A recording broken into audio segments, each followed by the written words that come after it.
Bago tayo mag-umpisa mga chong, pag-like muna na tong video dahil malaking tulong na yan sa ating munting channel. Well, mataas na nga ang kumpiyansa ng scoring machine ng Terra Firma Jeep na si Wami Chongson na makakapasok sila sa next stage ngayong All-Filipino Conference. Well, ayon pa mismo kay Chongson, maganda ang starting nila ngayong conference at silang lahat ay may gigil talaga na makapasok sa next stage, especially si Stephen Holt. Kaya naman kumpiyansa siya na makakapasok ang kupunan sa playoff rounds. Well, sa pambalita punta naman tayo sa walang kapaguran na player ng Blackwater Bossing, walang iba kundi si James Yap na mukhang hindi na umaasa na mapupunta pa siya ulit sa Magnolia. Well, ayon pa sa report, gugustuhin naman ni James Yap na makapaglaro muli sa Magnolia, pero sa kanyang edad ngayon ay mukhang malabo na nga siyang pagbigyan ulit ng kupunan unless ang top management talaga ang magpursige. Kaya naman wag na lang umasa nang mangyayari pa ulit ang huling last dance ni James Yap kasama ang Magnolia Chicken Templados.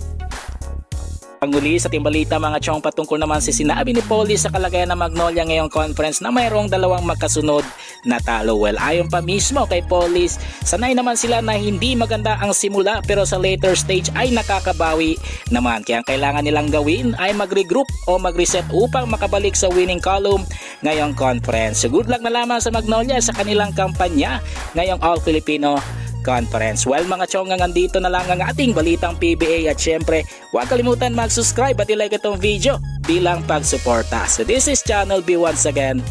I'm out.